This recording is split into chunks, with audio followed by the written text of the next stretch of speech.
नमस्कार मित्रों, मैं धर्मवीर गौर सर आपको मैकेनिक्स ऑफ सॉलिड सब्जेक्ट पढ़ाना स्टार्ट करूंगा। और सबसे पहले आप सभी को मैं उम्मीद करता हूं और आशा करता हूं कि इस कोरोना वैश्विक महामारी में आप अपने परिवार सहित सकुशल होंगे।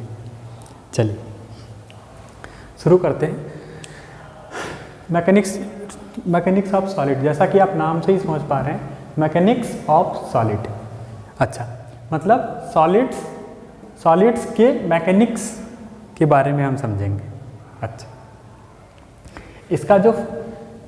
इसका फर्स्ट चैप्टर है आपका स्ट्रेस एंड स्ट्रेन। ये तो खैर चैप्टर की बात हो गई, लेकिन इसके पहले हम ये समझते हैं कि मैकेनिक्स ऑफ सॉलिड का मतलब क्या होता है, हम इसमें पढ़ेंगे क्या क्या और क्या इसका ये नाम क्यों पड़ा। एक और बात, अच्छा, इससे ज़रूरी चीज़ है कि ये जानते हैं हम कि इसके और कौन कौन से नाम हैं। सबसे पहले ये आपके सिलेबस में प्रिस्क्राइब्ड था स्ट्रेंथ ऑफ मटेरियल के नाम से। अच्छा, सिविल इंजीनियरिंग में इससे ही मिलता जुलता टॉपिक है जिसको हम सोम बोलते हैं, स्ट्रेंथ ऑफ मटेरियल। ठीक, अच्छा, इसका एक नाम और है जिसको मॉम बोलते हैं, मैकेनिक्स ऑफ मटेरियल। बट आपके यहाँ बीटी बोर्ड में हमारे जो प्रिस्क्राइब्ड है वो मैकेनिक्स ऑफ सॉलिड के नाम से है। इसमें क्या होता है कि जब हम इंजीनियरिंग कर रहे होते हैं बच्चों, तो हम ये सीखने की कोशिश करते हैं कि जिस भी मटेरियल के हम कंस्ट्रक्शंस करेंगे, बिल्डिंग बनाएंगे, पुल बनाएंगे, इमारत बनाएंगे, रेल के कल पुर्जे बनाएंगे, तो हम ये चेक करेंगे कि किस मटेरियल का बनाया जाए जिससे कि वो अधिक से अधिक उसकी स्ट्रेंथ हो, अधिक से अधिक वो कंफर्टेबल हो, अधिक से अधिक वो ड्यूरेबल हो और पैसा हमारा कम से कम। अच्छा, इंजीनियरिंग में सब्जेक्ट को डाला क्या गया। इंजीनियर्स का क्या मतलब होता है बच्चों कि हमारे जो अवेलेबल सोर्सेज हैं या रिसोर्सेज हैं हमारे पास, हमारे देश के पास, हमारी गवर्नमेंट के पास या किसी फैक्ट्री में, किसी ऑर्गेनाइजेशन के पास, उस जो रिसोर्सेज अवेलेबल हैं उनका ऑप्टिमम यूटिलाइजेशन करके उनसे ऑप्टिमम यूटिलाइज करके हम अच्छी से अच्छी प्रोडक्ट और अच्छे से अच्छे उत्पाद हम बना सकें। अच्छा, ये तो समझ गए होंगे आप, ये तो हो गया। अच्छा, सॉलिड्स के बारे में हम ये जो चैप्टर है आपका, ये बेसिकली सिविल इंजीनियरिंग और मैकेनिकल इंजीनियरिंग में ये सब्जेक्ट्स पढ़ाए जाते हैं। ठीक है, इसका जो पहला चैप्टर है वो आपका स्ट्रेस एंड स्ट्रेन है। हिंदी में इसको प्रतिबल और विकृति के नाम से जानते हैं हम। अच्छा, थोड़ा सा समझ लेते हैं प्रतिबल क्या है, विकृति क्या है। प्रतिबल, स्ट्रेस। अच्छा, कुछ लोग इसमें ये मत समझ लीजिएगा कि जो दिमाग में स्ट्रेस होता है उसकी बात अपन नहीं कर रहे हैं, हम प्रतिबल की बात कर रहे हैं। प्रतिबल, सिंपल इसको कुछ लोग कह देते हैं बल बटा क्षेत्रफल। ये तो परिभाषा हो गई, लेकिन ये एग्जैक्टली सही नहीं है। पहले इसको हम समझते हैं बेसिक भाषा में, मतलब कैसे दैनिक भाषा में समझने की कोशिश करते हैं। जैसे मान लीजिए ये हमारा वाइट बोर्ड था, इस वाइट बोर्ड पे हमने धक्का लगाया, हमने फोर्स लगा रहे हैं। यहाँ ध्यान दीजिए थोड़ा सा, यहाँ हम फोर्स लगा रहे हैं। जब हम फोर्स लगा रहे हैं तो इसको क्या हो जाना चाहिए था, मोशन में आना चाहिए था या ये दब जाना चाहिए था, लेकिन ये ना दब रहा है ना ही मोशन में आ रहा है। इसका क्या मतलब हुआ कि हम जितना फोर्स लगा रहे हैं, समझिएगा इसको, हम जितना फोर्स इस वाइट बोर्ड पे लगा रहे हैं उतना ही इक्वल और अपोजिट फोर्स कहाँ, ये हमारे हाथ पे भी लगा रहा है। तो हम जो लगा रहे हैं वो क्या हो गया, वो हो गया अप्लाइड फोर्स, लगाया गया बाह्य बल या एक्सटर्नल फोर्स। और इस एक्सटर्नल फोर्स का ये बॉडी यानी वाइट बोर्ड जो अपोज कर रहा है वो हो गया हमारा कौन सा, बोलिए उस फोर्स को क्या बोलेंगे, हिंदी में बोलते हैं प्रत्यानयन बल। क्या बोलते हैं, प्रत्यानयन बल। तो उस प्रत्यानयन बल के कारण क्या हुआ, ये लगाया गया बल और प्रत्यानयन बल आपस में बराबर होते हैं। इंग्लिश में बोलते हैं इसको रजिस्टिंग फोर्स। तो क्या परिभाषा बनेगी इसकी प्रतिबल की, रजिस्टिंग फोर्स पर unit area is called stress. अच्छा, स्ट्रेस को हम किससे डिनोट करते हैं, सिग्मा से। Sigma is equal to limit A tends to 0 resisting force पर यूनिट एरिया। ये लिमिट और कंटिन्यूटी वाला पोर्शन है। आई होप, उम्मीद करते हैं कि कुछ एक लोग यहाँ 12th पास करके आए होंगे। जो लोग 12th पास करके नहीं आए होंगे उनकी अलग से एक क्लास मैथ्स की आपकी चलेगी, वहाँ पे लिमिट और कंटिन्यूटी आपको पढ़ा दी जाएगी। खैर अभी इसको हम स्किप कर रहे हैं, स्किप मतलब अभी इसके वजह में बाद में कभी समय मिलेगा तो चर्चा कर लेंगे, या इसका विषय नहीं है। अभी जो विषय है हमारा वो स्ट्रेस की बात हो रही थी। स्ट्रेस क्या हो गया, लिमिट पर मतलब लिमिट a टेंड्स टू 0, मतलब a जो एरिया होगा वो हमारा टेंड्स टू 0 होगा, और रजिस्टिंग फोर्स पर unit area is called stress. We denote stress from sigma, this is the basic denotion, इसे हम डिनोट करते हैं, इसको हम सिग्मा से डिनोट करते हैं। अच्छा, ये तो हो गया स्ट्रेस। अगला आता स्ट्रेन।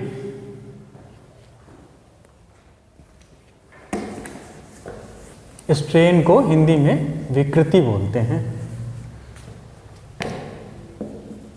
विकृति। अच्छा, विकृत क्या होता है समझिएगा। जैसे मान लीजिए ये हमारी कोई एक बॉडी थी AB, इस पर हमने फोर्स लगाया, 2 टेंसाइल फोर्स तनाव बल 2 प्रकार का लगा दिया। इसकी लंबाई मान लीजिए कैपिटल L थी, उसके बाद इस फोर्स को लगाने की वजह से इसकी लंबाई में ये टोटल हमारा प्रारंभिक कितना था, ये L था, इसमें स्मॉल l की वृद्धि हो गई। किसके वजह से ये वृद्धि हो रही है, ये वृद्धि हो रही है कैपिटल L हमारा पहले जो हमारी बेसिक बार या लेंथ इसकी लंबाई थी। कभी एक बार और आपको बता देंगे, 4 प्रकार के हमारे कंस्ट्रक्शन वो होते हैं, कंस्ट्रक्शन मटेरियल में यूज़ किए जाते हैं। 4 प्रकार के साइंस होते हैं, बार, बीम, कॉलम और स्टड। इसके बारे में भी हम आपको विस्तार से जब समय आएगा तो उसको हम चर्चा करेंगे, बस जानते रहिए। दिस इज अ बार, एक बार है L, और इस L को क्या बोलेंगे, ये प्रारंभिक इनिशियल लेंथ हो जाएगी। और इस टेंसाइल फोर्स के कारण हमारी ये स्मॉल l की इसमें इस बार में एलोंगेशन या वृद्धि हो रही है। तो विकृति क्या बोलता है, स्ट्रेन बोलता है कि चेंज इन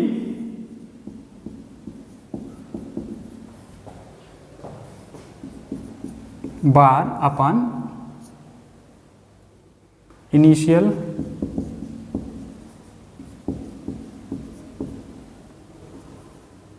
ऑफ बार, मतलब हमारा कितना परिवर्तन हुआ उसमें अगर हम इनिशियल लेंथ से डिवाइड कर देंगे तो वो हमारा क्या हो जाएगा, स्ट्रेन दे देगा। तो कितना चेंज हो रहा है, कैपिटल L तो हमारा था ही, plus L minus capital L, ये हो गया चेंज अपॉन इनिशियल कितना था, तो ये हो जाएगा small l upon capital L। इसको अपन स्मॉल e से डिनोट करते हैं। बेसिकली आज हमारा फर्स्ट क्लास है, हम थोड़ा इसको सारा इंट्रोड्यूस कर देते हैं, उसके बाद इसको अच्छे से हम लोग पढ़ेंगे। आगे बढ़ते हैं अपन। ये तो हो गया हमारा एक टॉपिक हो गया जो कवर हो गया, what is stress and what is strain. अब आते हैं अपन दूसरे टॉपिक की बात करते हैं, basic assumptions concepts of load, stress and strain. अच्छा, बेसिक एजम्पशन क्या होता है, इस पूरे मैकेनिक्स ऑफ सॉलिड को पढ़ने के लिए हमें ढेर सारा एजम्पशन करने की ज़रूरत होगी। आप सब क्या करेंगे, जो टॉपिक्स ये पढ़ाने का एक बार तरीका समझ लीजिए। जिस टॉपिक पे हम टिक लगा चुके होंगे वो अपन पढ़ चुके होंगे, जिस टॉपिक पे टिक लगा होगा वो अपन पढ़ रहे होंगे, और इसके बारे में जो बेसिक चीज़ें होंगी वो आपको यहाँ पे मैं दिखाऊंगा, ताकि जो बच्चे बाद में भी जुड़ेंगे या थोड़े बीच से भी लेक्चर देखना शुरू करेंगे उनको समझ में आ जाएगा कि ये कौन सा टॉपिक अभी हमारा करंटली चल रहा है। ठीक है, चलिए। अच्छा, बेसिक एजम्पशंस। इंजीनियरिंग पढ़ने के लिए 2 प्रकार के एजम्पशंस हम यूज़ में लाते हैं। एक होता है आपका माइक्रोस्कोपिक पॉइंट ऑफ व्यू और दूसरा होता है आपका मैक्रोस्कोपिक पॉइंट ऑफ व्यू। तो जब हम बहुत सूक्ष्म छोटा एनालिसिस करते हैं, सूक्ष्म मतलब कोई भी चेंज हो रहा है या किसी भी कोई भी इंफॉर्मेशन हमें मिल रही है, कोई भी रिएक्शंस हो रहा है या कहीं भी या टेंसाइल स्ट्रेस हो रहा है, स्ट्रेन हो रहा है, अगर उसमें बहुत छोटे लेवल का अगर हमें चेक करना है तो उसको हम बोलते हैं माइक्रोस्कोपिक पॉइंट ऑफ व्यू। ठीक है, जैसे आपका मान लीजिए जो पुल बने हुए हैं या रेलवे लाइन की जो ट्रैक्स हैं उनकी जो लाइन है उसमें गर्मी के कारण कितना लॉन्गेशन हो रहा है, तो वो सब हम चेक करते हैं मैक्रोस्कोपिक पॉइंट ऑफ व्यू से। अब मैक्रो समझिएगा ध्यान से, MI और MA। अच्छा, मैक्रोस्कोपिक पॉइंट ऑफ व्यू क्या बोलता है, जब हम बड़े लेवल पे बात करते हैं, मतलब जैसे बड़ा सा बार होगा या बीम होगा जिसकी हम आराम से कैलकुलेशन कर सकते हैं। माइक्रोस्कोपिक पॉइंट ऑफ व्यू के लिए क्या करते हैं हम, जिसमें हमें बहुत ही स्मॉल डायमेंशंस की ज़रूरत पड़ती है, उसको अपन माइक्रोस्कोपिक बोलते हैं। और मैक्रोस्कोपिक मतलब हो गया जिसमें हमें बड़े डायमेंशंस की ज़रूरत पड़ती है, वहाँ पे हम मैक्रोस्कोपिक पॉइंट ऑफ व्यू का उपयोग करते हैं। अच्छा, ये तो हो गया बेसिक। अच्छा, बेसिक एजम्पशंस में अगला पॉइंट आता है आपका, कोई जो मटेरियल हम ले रहे हैं, जैसे मान लीजिए ये हमने एक मटेरियल ले लिया, ये इंजीनियरिंग मटेरियल है, इस मटेरियल में क्या होना चाहिए, समरूप होना चाहिए। और समरूप मतलब क्या हो गया, समरूप मतलब ये पूरा जो है, पूरा शुरू से लेकर लास्ट तक एक ही सारे मटेरियल एक ही मटेरियल का बना होना चाहिए। अगला क्या हो गया आपका, आइसोट्रॉपिक, हिंदी में इसको समदैशिक बोलते हैं, समदैशिक आइसोट्रॉपिक और होमोजीनियस होना चाहिए। अगला क्या है, जो हम पूरे मैकेनिक्स ऑफ सॉलिड में हम जो बात करेंगे, कोई भी बार बीम स्ट्रक्चर या कॉलम की हम बात करेंगे, ये पूरी तरह से इक्विलिब्रियम में होना चाहिए। इक्विलिब्रियम मतलब क्या होगा, साम्यावस्था में। अच्छा, थोड़ा सा ये समझ लेते हैं कि साम्यावस्था क्या होती है। साम्यावस्था होती है जब भी हम किसी बॉडी सिस्टम पिंड या निकाय के ऊपर कितने भी ढेर सारे फोर्सेज अप्लाई हो रहे हैं, मान लीजिए इधर से लग रहा है आपका F1 लग रहा है, इधर से आपका F2 लग रहा है, किसी भी एंगल पे लग रहा है, मान लीजिए θ1 पे लग रहा है, ये इसके θ2 पे लग रहा है, कितने ढेर सारे फोर्सेज F1 F2 F3 ये सब मिलके इनका जो रिजल्टेंट हो, मतलब जो रिजल्टेंट फोर्स हो R∑F, वो कितना होना चाहिए हमारा, 0 होना चाहिए। जब तक ये 0 नहीं होगा तब तक ये बॉडी हमारी इक्विलिब्रियम में नहीं आएगी। और कोई भी बॉडी, इस पूरे ब्रह्मांड की बात हो रही है।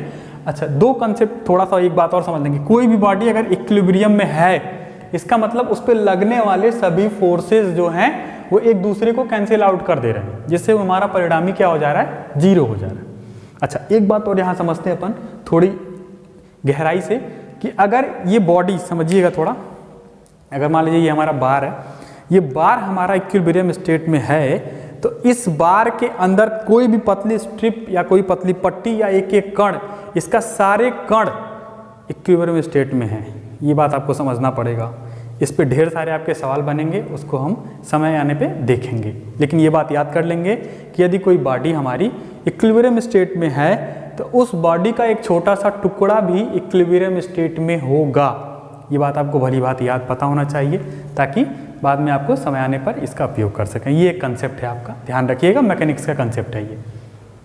अच्छा, ये तो हो गया आपका बेसिक्स, एजम्पशंस हो गए, ये क्लियर हो गया। अच्छा, कंसेप्ट आप लोड की बात करते हैं। लोड क्या होता है, यहाँ पे बेसिकली इस लोड के बारे में जो हम बात कर रहे हैं, इस लोड का ये मतलब हुआ कि जो हम लोड अप्लाई करेंगे, किसी एक्सटर्नल लोड होगा किसी बॉडी के ऊपर, उसको हम किससे डिफाइन करेंगे, concept of load. Basically load बहुत प्रकार के होते हैं, लेकिन जो आपके सिलेबस में हो वो 3 प्रकार के लोड होते हैं। एक होता है पॉइंट लोड, बिंदु भार, दूसरा होता है यूडीएल, अगला होता है यूवीएल। अच्छा, अब आगे थोड़ा सा एक एक इसको थोड़ा सा समझ लेते हैं क्या होता है ये। बेसिकली जो पॉइंट लोड होता है,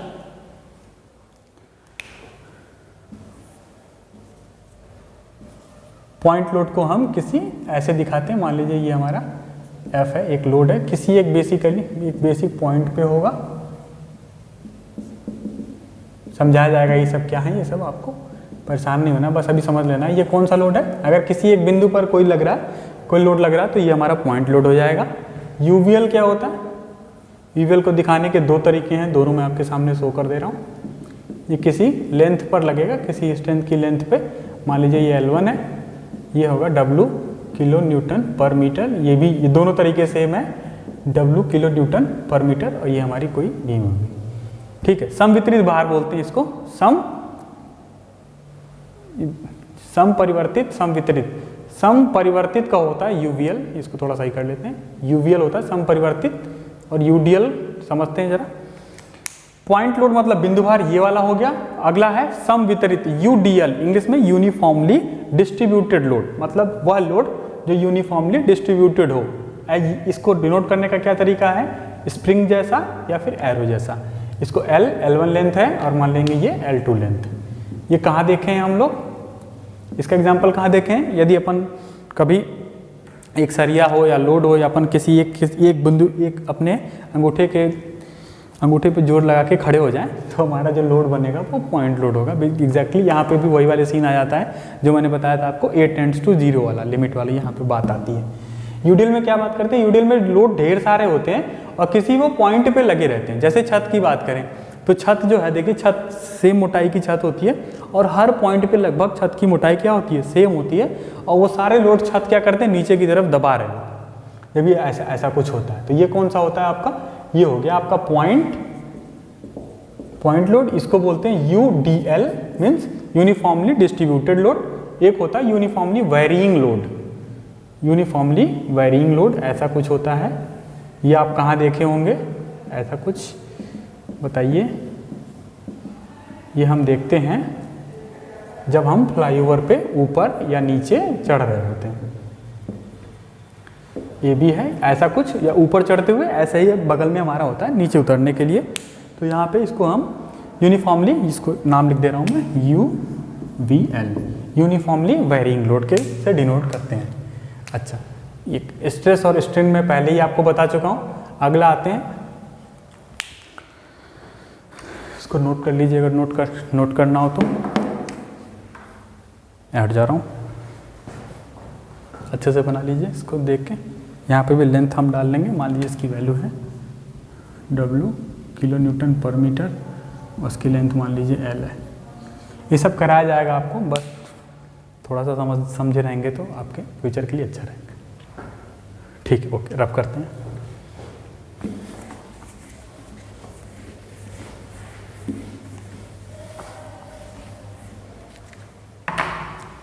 अच्छा, अब आते हैं, स्ट्रेस की बात कर रहे हैं, टेंसाइल स्ट्रेस, कंप्रेसिव स्ट्रेस और शियर स्ट्रेस। अच्छा, स्ट्रेस को पढ़ने के पहले हम टेंसाइल लोड, कंप्रेसिव लोड और शियर लोड की बात करेंगे। जैसे मान लीजिए यहाँ पे एक हमारा कोई ब्लॉक है, इस ब्लॉक पे अगर अपन F फोर्स से खींच रहे हैं दोनों तरफ से। अच्छा, एक बात जरा समझिएगा, ये अपन दो क्यों बना रहे हैं, ये समझने वाली बात है। यहाँ पे एक और ये दो क्यों बना रहे हैं, क्योंकि एक तो हम लगा रहे हैं, ये हो गया एक्सटर्नल, और ये वाला जो फोर्स है, अभी आपको शुरू में हमने आपको बताया था कि जो हम लगाएंगे वो वाई वाला होगा, और जो हमारा व्हाइट बोर्ड लगाएगा वो क्या होगा, रेजिस्टिव फोर्स होगा हमारा। तो ठीक वैसे ही इधर से क्या लग रहा है हमारा, एक तरफ से बताइए, इधर से जो हमारा लग रहा है वो कौन सा हो गया, एक एक्सटर्नल होगा और एक हमारा बॉडी हमारे अपोज करेगा। तो एक हो गया रेजिस्टिव और एक हो गया एक्सटर्नल। ठीक है, तो यहाँ पे देखिए, यहाँ पे जो फोर्स लग रहा है वो टेंसाइल फोर्स होगा, और इस फोर्स के कारण जो यूनिट एरिया में जो, ठीक है, ये जो फोर्स जो जनरेट होगा, रेजिस्टिव फोर्स जो होगा यूनिट एरिया में जो जनरेट होगा वो क्या हो जाएगा, टेंसाइल स्ट्रेस। फिर से एक बार समझ लेते हैं इसको। F स्ट्रेस को अपन किससे डिनोट करते हैं, सिग्मा से। Sigma is equal to F upon A होता है, लेकिन सिग्मा टेंसाइल जब होगा तो सिग्मा के चरणों में, अर्थात sigma suffix T is equal to F suffix T upon A। Hindi में इसको किससे दिखाएंगे, टेंसाइल को क्या बोलेंगे, तनाव प्रतिबल, हिंदी में बोलेंगे तनाव प्रतिबल। स्ट्रेस को हम जानते ही हैं, पहले ही बता चुका हूं मैं, स्ट्रेस को हिंदी में तनाव प्रतिबल बोलते हैं, स्ट्रेस को बोलते हैं प्रतिबल, और टी का मतलब हो गया टेंसाइल, टेंसाइल का मतलब हो गया तनाव प्रतिबल। अच्छा, आगे क्या होता है, कंप्रेसिव। देखिए अभी इस ब्लॉक में हम क्या कर रहे थे, इसको खींच रहे थे। मान लीजिए ए बी एक ब्लॉक था, इसको हम खींच रहे थे। अगर दूसरा केस देखते हैं, यदि कोई ब्लॉक है हमारा, मान लीजिए ये ब्लॉक है हमारा, सेम ब्लॉक की बात करें, ये हमारा ए बी एक ब्लॉक है, इस ब्लॉक पे हम बाहर से लोड लगा रहे हैं, इसको हम दबा रहे हैं।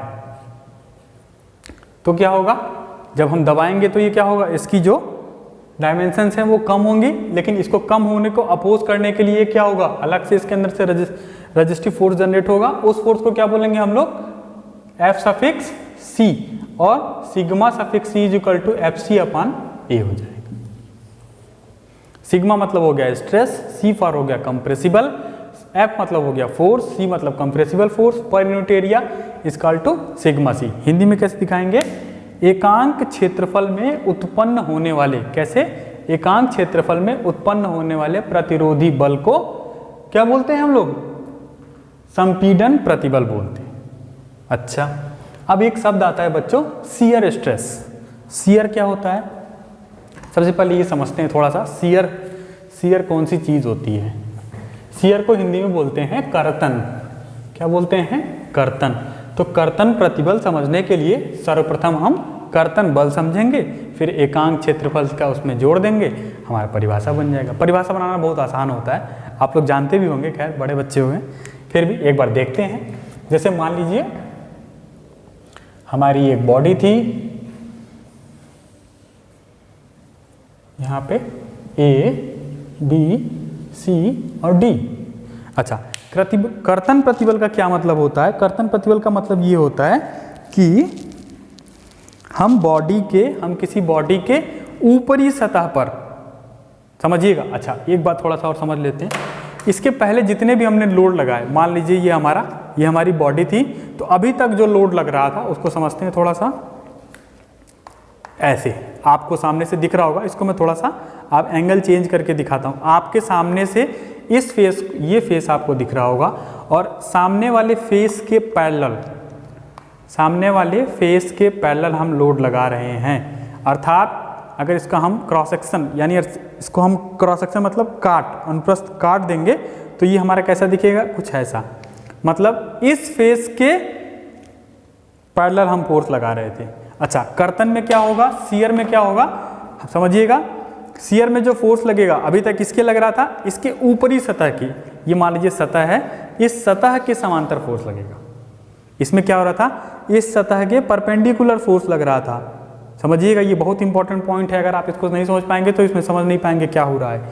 कर्तन मतलब होता है कि दी गई सतह के समांतर फोर्स लगाएंगे। जैसे इसको, और एक अच्छे भाषा में और समझ सकते हैं, आप अपनी किताब ले लीजिएगा, उस किताब को ऐसे आप रख लीजिएगा, नीचे से पकड़ लीजिएगा, और किताब के ऊपरी सतह पे हाथ रख के किताब को सरकाइएगा, या फिर A4 शीट के ढेर सारे पन्ने को लेके उसको रख के ऊपरी सतह को सरकाइएगा। तो क्या होगा, जो हमारा A4 शीट होगा, ये जो डी पोर्शन है वो, जैसे अपन यहाँ से लोड लगा रहे हैं, किस पे? जो हमारा फोर्स लग रहा है वो DC पे लग रहा है। DC हमारा क्या है? एक, बताइए, एक साइड है, ऊपर की साइड है, एक प्लेन है। अच्छा, इस पे जब हम लोड लगाएंगे तो क्या होगा? ये जो D पॉइंट है जो यहाँ था वो D डैश पे आ जाएगा, और C पॉइंट C डैश पे आ जाएगा, लेकिन नीचे वाला सिरा हमारा सेम रहेगा। अर्थात ये आगे सरक के ये वाली चीज़ क्या हो गई हमारी,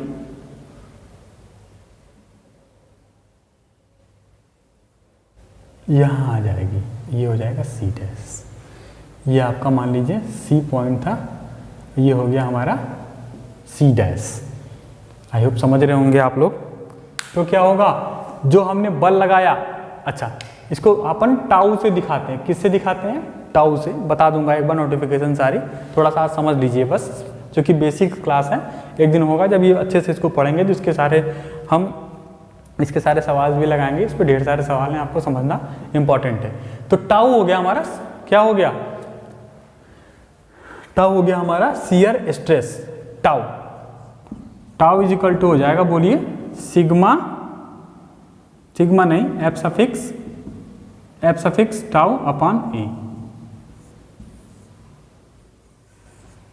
तो शियर स्ट्रेस को हम टाउ से डिनोट करेंगे। एफ सफिक्स टाउ का मतलब वो फोर्स जो DC के पैरेलल लग रहा था, जिसकी वजह से हमारा D डैश और C डैश वहाँ पे जनरेट हो गया। आप करके एक बार घर पे ट्राई करके देखिएगा, आपका अच्छे से क्लियर हो जाएगा। ठीक है, ठीक है। अब आगे बढ़ते हैं अपन। कंसेप्ट दो पॉइंट्स आपके हो चुके हैं, अब तीसरे पॉइंट की बात करते हैं हम। कंसेप्ट ऑफ इलास्टिसिटी, जिसको नोट करना उसको नोट कर सकता है।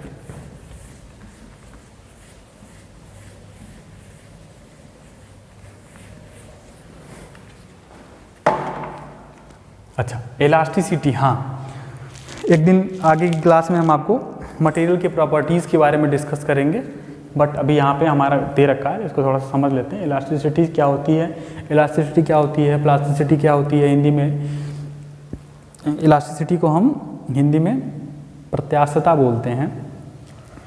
इलास्टिक लिमिट क्या होती है, मतलब प्रत्यास्थता सीमा क्या होती है। प्लास्टिसिटी क्या होती है, डक्टिलिटी, मैलिएबिलिटी, आपका हार्डनेस, टफनेस, रेजिलेंस, रिसाइलेंस, सब कुछ हमको पढ़ना है। लेकिन अभी अभी आज वो थोड़ा सा उससे हम थोड़ा सा भी दूर हैं, ठीक है।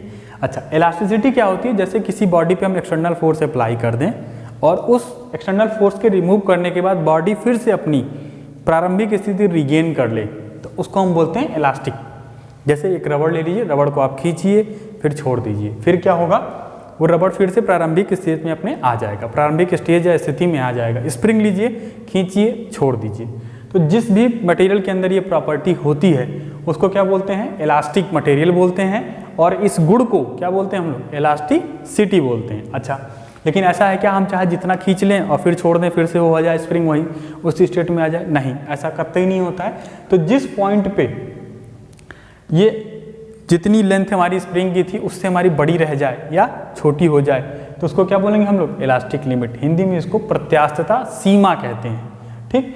और लिमिट ऑफ प्रोपोर्शनैलिटी अभी थोड़ी देर बाद अगली क्लास में हम पढ़ेंगे, हुक्स लॉ, हुक का नियम। उस नियम में क्या बोलते हैं कि stress is directly proportional to strain in elastic limit. मतलब क्या होता है, हमारा स्ट्रेस क्या होता है, सिग्मा जो होता है डायरेक्टली प्रोपोर्शनल टू स्ट्रेन होता है। तो इसको जब हम हटाएंगे तो sigma is equal to, constant को अपन किससे दिखाते हैं, के से और ई से। इसी को हम सिग्मा इज इक्वल टू, ये आगे देखेंगे अच्छे से हम, सिग्मा इज इक्वल टू के ई, जहाँ स्ट्रेस प्रोपोर्शनल होता है स्ट्रेन के, ये हम नेक्स्ट क्लास में देखेंगे, ठीक है। तो ये 3 टॉपिक हमने आज कवर किया, थोड़ा सा इसको रिव्यू कर लेते हैं। बेसिक अजम्पशंस आपको बताया, macroscopic, microscopic, concept of load आपको बताया गया, कौन सा, यूडीएल, यूवीएल और अगला कौन सा था, पॉइंट लोड। स्ट्रेस और स्ट्रेन आपको समझाया, स्ट्रेस क्या है, रेजिस्टिंग फोर्स पर unit area is called stress. Strain क्या है, change in length upon, exactly length नहीं, इसको डायमेंशन बोलते हैं, क्योंकि अपन को अभी आगे आपको वॉल्यूमेट्रिक स्ट्रेन भी पढ़ना है और एरिया स्ट्रेन भी पढ़ना पड़ेगा। तो change in dimension upon initial dimension के रूप में पकड़ सकते हैं, ये स्ट्रेन होता है। एक सबसे इंपॉर्टेंट बात क्या है कि स्ट्रेन की कोई भी डायमेंशन नहीं होती है, मतलब बीमाहीन। स्ट्रेन क्या है हमारा, बीमाहीन राशि है, डायमेंशनलेस राशि है। टेंसाइल आपको बता दिया, जहाँ पर हम खींचेंगे, खींचने की वजह से तनाव उत्पन्न होगा, तो क्या होगा, तनाव बल होगा। एकांक क्षेत्रफल में उत्पन्न हुए तनाव बल के अनुपात को हम टेंसाइल स्ट्रेस बोलेंगे। कंप्रेशन में क्या होगा, उसी को अगर हम कंप्रेस कर रहे हैं, दबा रहे हैं, उसके वजह से जो प्रतिबल उत्पन्न होगा वो क्या होगा, कंप्रेसिव होगा। शियर की बात करते हैं, शियर का मतलब होता है किसी सतह के समांतर जब बल लगेगा, उस बल को, तो समांतर जब बल लगाएंगे तो उस बल का कोई ना कोई बल अपोज करेगा, उसको क्या बोलेंगे, प्रत्यानयन, उसको बोलेंगे प्रत्यानयन, या फिर एक और नाम है उसका कॉम्प्लीमेंट्री शियर स्ट्रेस, हिंदी में उसको बोलते हैं पूरक कर्तन बल। तो पूरक कर्तन बल एकांक क्षेत्रफल में उत्पन्न हुए पूरक कर्तन बल, एकांक क्षेत्रफल में उत्पन्न हुए पूरक कर्तन बल को ही हम क्या बोलते हैं, शियर स्ट्रेस बोलते हैं। कंसेप्ट ऑफ इलास्टिसिटी बता चुका हूं आपको, when we apply a force, external force on a body and it convert या फिर it change its shape, after that we remove the body, the original material regain its own shape। तो क्या हो जाएगा, मतलब फिर से हमारी, जब हम किसी वस्तु पर बल लगाते हैं तो उसकी अवस्था में परिवर्तन होता है, और बल में परिवर्तन लगा लेने के पश्चात हमारी बॉडी फिर से प्रारंभिक स्टेट में आ जाती है। तो इसको क्या बोलते हैं हम लोग, कंसेप्ट, तो इसको बोलते हैं हम लोग, ये कौन सी बॉडी है, इलास्टिक बॉडी है, और इस प्रॉपर्टी को ही हम लोग इलास्टिसिटी कहते हैं। इलास्टिक लिमिट वह बिंदु जिस पर हम वाह्य बल लगाने के पश्चात वस्तु अपनी प्रारंभिक स्थिति को ना प्राप्त कर सके, उसे क्या बोलते हैं हम लोग, इलास्टिक लिमिट बोलते हैं। अगला पॉइंट होता है लिमिट ऑफ प्रोपोर्शनैलिटी, सिग्मा एक अभी हम आपको हुक्स लॉ, ये उसको बोलते हैं हुक्स लॉ, प्रतिबल हमारा विकृति के समानुपाती होता है, ठीक है। या आज तक हम यहीं तक ये क्लास रखते हैं, आशा करता हूँ आपको समझ में आया होगा। धन्यवाद।